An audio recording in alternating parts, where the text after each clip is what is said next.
Okay, we're going to be reading Lesson 2 today, Development of a Theory. First, let's look at the reading guide. The key concepts and the essential questions are, what is seafloor spreading? What evidence is used to support seafloor spreading? All right, so that's what we're going to be looking at majorly. Seafloor spreading, if you did your vocabulary, you know a little bit about that already. And in the last lesson, we learned all about the continental drift theory that Wagner put together, and we know that people didn't accept it, and it's mostly because he didn't have a how. He couldn't tell us why at that time it was happening, how it was happening. He just knew that it was happening. And so we're going to see in this lesson that seafloor spreading is the how, it's the why, it's the thing that makes it happen. So that'll be what we'll be learning about today. All right, so our vocabulary for this lesson is mid-ocean ridge, seafloor spreading, normal polarity, magnetic reversal, and reversed polarity. Let's look at the book. Let's see, the inquiry at the bottom. It says, what do the colors represent?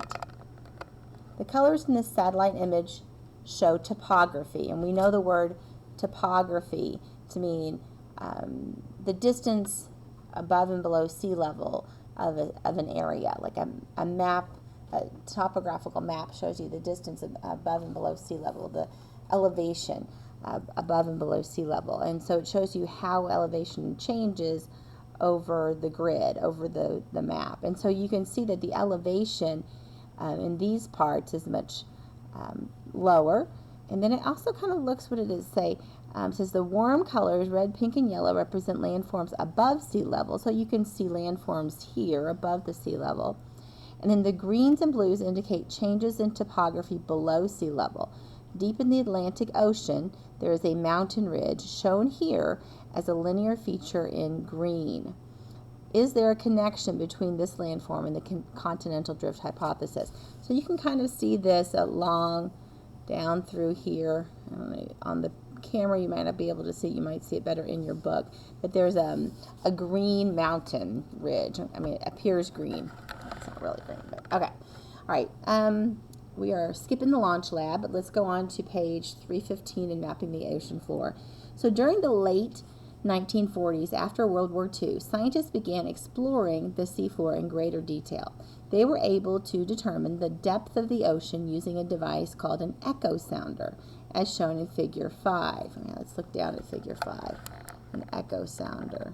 All right, so something down here, it's sending sound waves to the bottom of the ocean, and they come back up, and they can see how far they've gone, really. Okay. All right, so an echo, where am I? Okay, once ocean depths were determined, scientists used these data. Remember, data is plural, right? So these, you say these data. That bothers me when people don't say that. But anyway, I'm sure I say it wrong sometimes too. So the scientists used these data to create a topographic map of the seafloor. These new topographic maps of the seafloor revealed that vast mountain ranges stretch for many miles deep below the Earth's surface. The mountain ranges in the middle of the oceans are called mid-ocean ridges. That makes sense. Mid-ocean ridges, shown in Figure 5, are much longer than any mountain range on land. Okay, let's go on to look a little bit at this figure on seafloor spreading on page 316. All right. It says, when lava erupts along a mid-ocean ridge, it cools and crystallizes, forming a type of rock called basalt. Basalt is the dominant rock on the seafloor. The youngest basalt is closest to the ridge. The oldest basalt is farther away from the ridge. All right, so let's look at that picture again.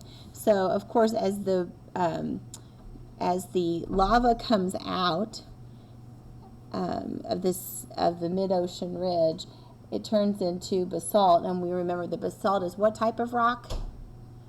It's igneous, right? It's an igneous rock because it's being made from cooling lava. All right, so it comes out on the mid-ocean ridge and basalt, and it moves outward. Okay, so this moves outward. So all of the youngest rock is right along here, and the further away you get from the mid-ocean ridge, the older the rock gets. All right, so let's read about that. Seafloor spreading.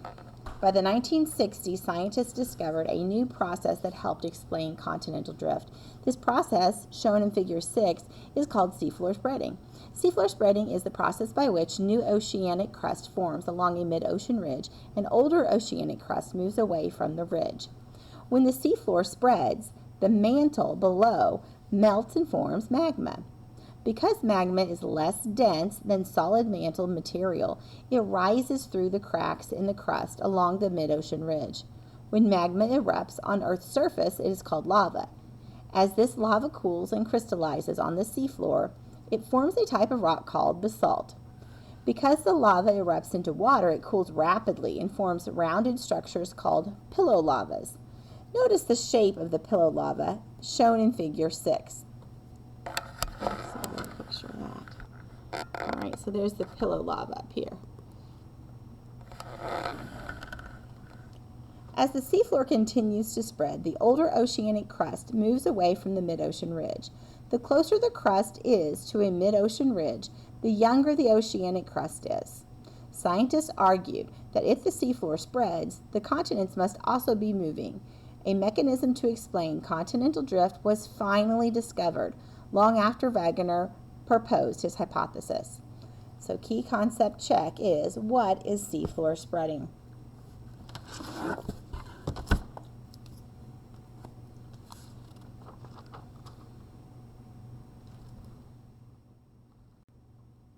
Seafloor spreading is the process by which new oceanic crust forms along a mid-ocean ridge and older oceanic crust moves away from the ridge. All right, let's go on to page 317. Get that cord out of the way there. Okay, topography of the seafloor. The rugged mountains that make up the mid-ocean ridge system can form in two different ways. For example, large amounts of lava can erupt from the center of the ridge, cool and build up around the ridge. Or, as the lava cools and forms new crust, it cracks. The rocks move up or down along these cracks in the seafloor, forming jagged mountain ranges. Reading check. How do mountains form along the mid-ocean ridge? So the large mountains that form along the mid-ocean ridge can result either from lava erupting and building up around the ridge, or from rocks sliding up and down along cracks or faults in the seafloor. Okay, and over time, sediment accumulates on top of the oceanic crust. Close to the mid-ocean ridge, there is almost no sediment. Far from the mid-ocean ridge, the layer of sediment becomes thick enough to make the seafloor smooth. This part of the seafloor, shown in Figure 7, is called the abysmal plain. Did I get that right? Abyssal plain. I said abysmal. Abyssal plain, moving continents around. The theory of seafloor spreading provides a way to explain how continents move. Continents do not move through the solid mantle of the seafloor.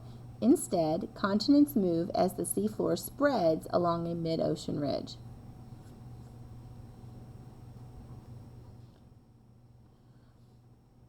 Okay, at the bottom of page 317 is our abyssal plain. So the abyssal plain is flat due to an accumulation of sediments far from the ridge.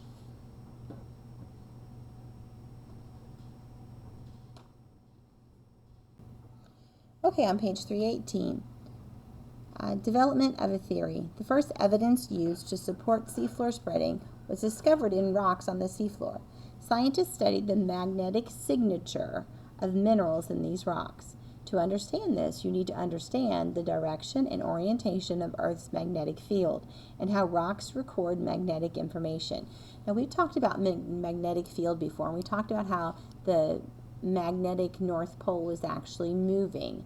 We've talked about how some scientists think that we'll have some kind of magnetic reversal of the poles at some time I don't know if it's going to be in our lifetime or in the near future, but they see that maybe as something that's going to happen soon. And so we know that the magnetic poles do switch. And we know this by looking at rocks and the distance of the rocks from the what am I trying to say? From the mid-ocean ridge. Okay, all right, so let's read more about magnetic reversals. So magnetic reversals. Recall that iron-rich liquid outer core is like a giant magnet that creates Earth's magnetic field. The direction of the magnetic field is not constant. Today's magnetic field, shown in figure B, over here, no, this is our figure B, I guess, I'm sorry, this is figure 8. My eyes are old. Okay, it's described as having a normal polarity, a state in which magnetized objects such as compass needles will orient themselves to point north. Sometimes a magnetic reversal occurs and the magnetic field reverses direction. The opposite of normal polarity is reverse polarity, a state in which magnetized objects would reverse direction and orient themselves to point south, as shown in figure 8. Magnetic reversals occur every few 100,000 to every few million years. All right, so here, these are pointing south, so that's our reverse magnetic field, and these are pointing to the north, so that is our normal magnetic field. All right, so rocks reveal magnetic signature. Oh wait, sorry, we didn't do our reading check. So is Earth's magnetic field currently normal or reverse polarity? It's currently normal polarity because it is pointing north. So rocks reveal magnetic signature. Basalt on the seafloor contains iron-rich minerals that are magnetic. Each mineral acts like a small magnet. Figure 9 shows how magnetic minerals align themselves with Earth's magnetic field. All right, so I want you to think about that for a minute. When the rock comes out, it is liquid, and it is magnetic liquid. And so as it's still a liquid and it is able to move around, the parts that are magnetic in the liquid align themselves toward the north as they're cooling, and they stay in that direction. All right, so that's what we're looking at here. Okay, so when lava erupts along the mid-ocean ridge, it cools and crystallizes. This permanently records the direction and orientation of Earth's magnetic field at the time of the eruption. Scientists have discovered parallel patterns in the magnetic signature of rocks on either side of a mid-ocean ridge. So you can see that these stripes, let me make sure you're seeing what I'm seeing, that these stripes appear this as the same. So along the middle, like where it's erupting now, they're going to be pointing north because we currently have a normal or a north pointing magnetic field. But then you'll find a stripe outside of that is pointing to the south, okay, that is reversed magnetic field. Okay, so all of these are going to be pointing south. Then you have another stripe that is north, and you have another stripe that is south. And these stripes are going to have about the same, they're going to be about the same size, okay, and they go outwards in the same direction, not the same direction, but coming, it's like they're coming up and out in the same way. All right, so let's see. Iron-rich minerals in cooling lava align with Earth's magnetic field, and when Earth's magnetic field changes direction, minerals in fresh lava record a new magnetic signature. Okay, so in figure 10, you can see a mirror image in the magnetic stripes on either side of the mid-ocean ridge. Shows that this crust formed at the ridge and is carried away in opposite directions. So as the magma comes up and creates this ridge, it pushes outwards. And so it's pushing outwards. As it does that, it pushes the rock away from it. And so that rock that's pushed away from it is going to have the same pattern, a mirrored pattern, on either side of the mid-ocean ridge.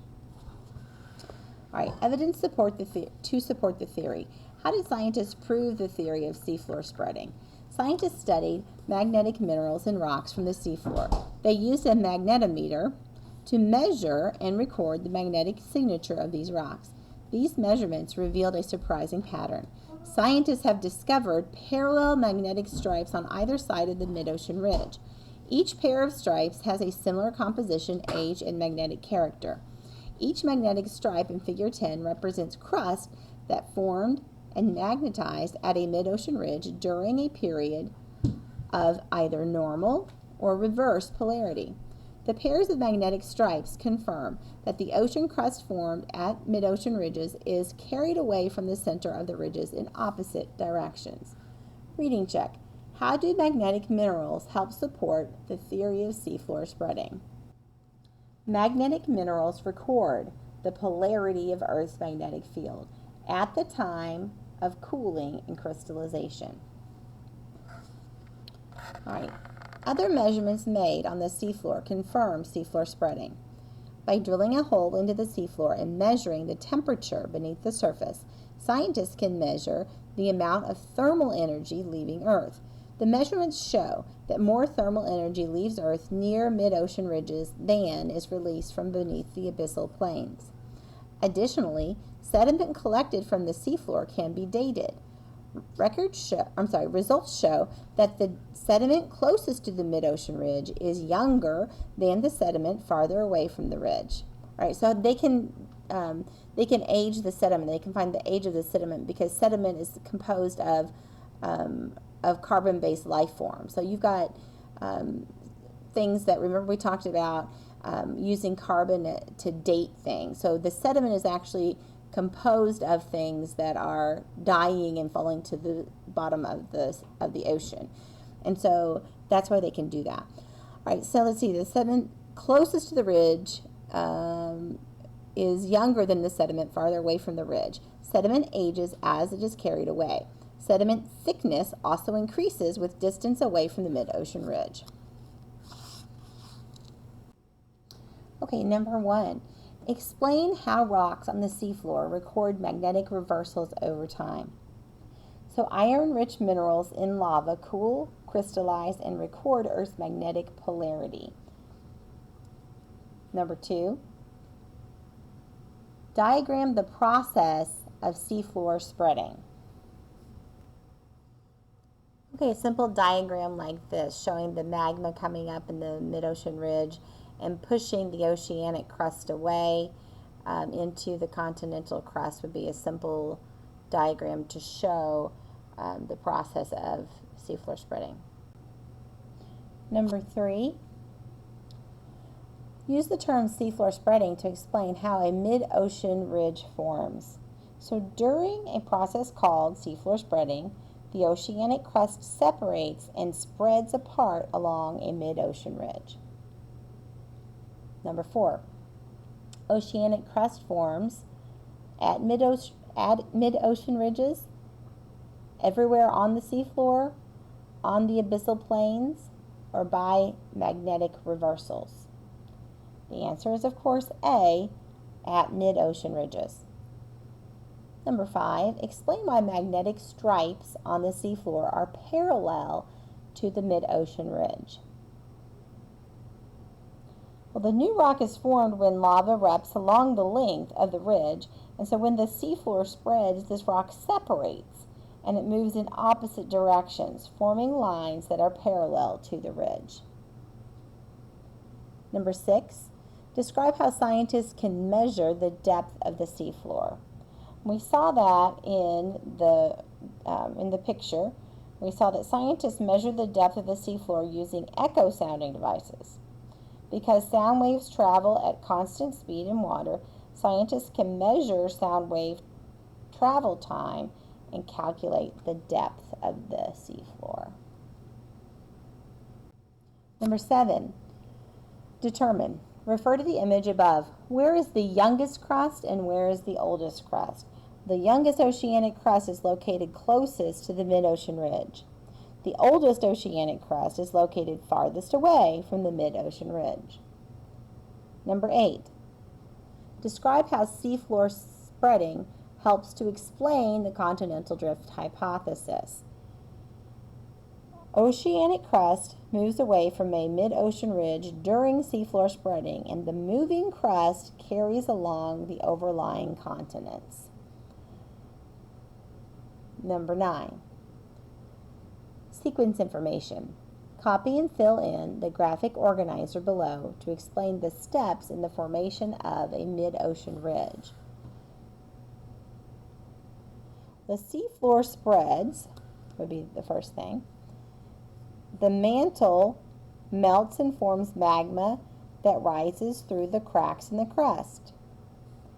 Magma then erupts as lava on the seafloor. The lava accumulates in layers and forms a mid-ocean ridge. Critical thinking, number 10. Infer why magnetic stripes in the Pacific Ocean are wider than in the Atlantic Ocean. Well, magnetic stripes in the Pacific Ocean are wider because the seafloor spreads more rapidly there than in the Atlantic Ocean. Interesting. Number 11, our last question. Explain why the thickness of seafloor sediments increases with increasing distance from the ocean ridge. Well, the seafloor sediment increases in thickness away from the ridge because the oceanic crust is older farther away from the ridge. More sediment will accumulate on the seafloor over time. Therefore, the older the crust, the thicker the sediment deposits.